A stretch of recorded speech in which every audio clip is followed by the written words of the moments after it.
Assalamualaikum warahmatullahi wabarakatuh. Perkenalkan, saya Rosa Kartika Putri Herodes dari mahasiswa Prodi D3 Akuntansi Universitas Bengkulu. Kali ini, saya ingin membahas mengenai tentang etika bisnis. Tidak hanya di pergaulan dan dunia kerja yang memiliki etika atau tahu bagaimana beretika di dunia tersebut. Dalam menjalankan sebuah bisnis, kita juga mengenal yang namanya etika bisnis. Etika dalam Kamus Bahasa Indonesia memiliki makna ilmu tentang mana yang baik dan mana yang buruk, dan tentang hak kewajiban moral. Artinya, kalau diterapkan dalam dunia kerja, seorang yang terlibat dalam sebuah bisnis memiliki batasan-batasan dalam pelaksanaan proses bisnis. Nah, untuk lebih jelasnya, yuk simak penjelasan saya. Nah, ini dia pengertian, manfaat, prinsip, dan contoh etika bisnis yang ingin saya jelaskan. Apa sih etika bisnis itu? Secara umum, etika bisnis adalah seperangkat aturan moral yang digunakan untuk mengatur dan menjalankan sebuah bisnis.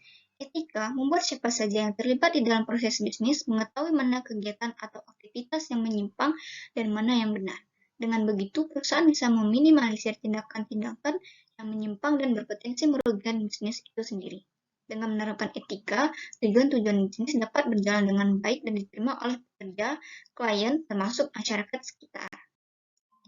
Nah, tujuan etika bisnis yang paling besar yaitu menjaga keteraturan, membangun sistem moral, dan memandu tingkah perilaku di dalam organisasi perusahaan. Manfaat etika bisnis itu sendiri, apabila tujuan itu tercapai, manfaat yang didapat oleh perusahaan adalah seluruh proses bisnis bisa berjalan dengan lancar. Ketika proses bisnis berjalan dengan lancar sesuai pedoman, otomatis bakal menarik dan mendatangkan banyak profit untuk perusahaan. Adapun prinsip dalam etika bisnis, yang pertama berintegrasi, yang kedua jujur, yang ketiga loyalitas, 4 keadilan, 5 taat hukum, 6 akuntabilitas, 7 berkomitmen terhadap kesempurnaan, 8 menjaga kehormatan orang lain, dan saling menguntungkan. Adapun contoh etika bisnis, yang pertama menjelaskan produk secara jujur ke klien. Misalnya perusahaan menjual produk fashion. Bahan-bahan yang kamu gunakan di dalam sebuah produkmu menggunakan kain bekas tukang jahit atau kain perca.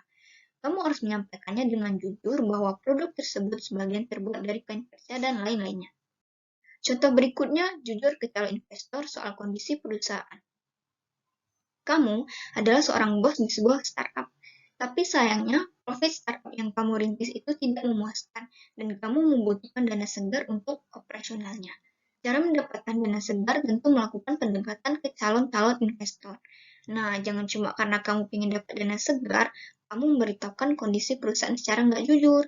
Misalnya, ketika profit bulan lalu, kamu cuma mendapatkan 10 juta, tapi kamu bilang ke calon investor profitnya 100 juta.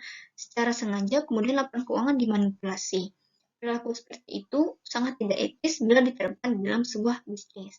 Karena namanya investor sejatinya ingin mencari keuntungan dari uang yang mereka gelontorkan. Mungkin keuntungannya tidak dari jangka pendek, tapi jangka panjang. Contoh selanjutnya, tidak membocorkan rahasia perusahaan saat sudah resign. Loyalitas adalah salah satu prinsip yang harus dipegang dalam etika bisnis profesional. Salah satu bentuk loyalitas adalah mau mematuhi perintah perusahaan dan atasan, dan yang terpenting tidak membongkar rahasia perusahaan ke pihak luar. Nah, untuk poin yang tidak membongkar rahasia perusahaan, itu harus dipegang erat meskipun kamu sudah bukan di perusahaan itu lagi. Tidak ada sanksi yang jelas kalau aturan tersebut dilanggar, tapi yang pasti kamu telah melanggar etika di dalam dunia profesional. Selanjutnya, menggunakan pakaian yang rapi. Udah menjadi kewajiban seorang pegawai untuk datang ke kantor menggunakan pakaian yang rapi dan sopan. Namun bukan hanya untuk keperluan absen aja ya. Kamu juga perlu memperhatikan pakaian yang kamu digunakan ketika melakukan hubungan bisnis dengan klien atau partner usaha. Selanjutnya, datang meeting tepat waktu. Contoh etika bisnis yang patut kamu praktikkan adalah datang meeting tepat waktu. Permasalahan yang satu ini sering kita temui di lingkungan kerja mungkin. Bahayanya lagi, kalau udah telat bisa bikin orang yang menunggu kamu menjadi kecewa duluan. Akhirnya perjanjian dan jalan kerjasama menjadi hancur. Oleh karena itu, kamu harus datang ke tempat pertemuan 10 menit hingga 15 menit sebelum mulai agar mencegah keterlambatan terjadi. Baik, itulah penjelasan dari saya. Terima kasih. Assalamualaikum warahmatullahi wabarakatuh.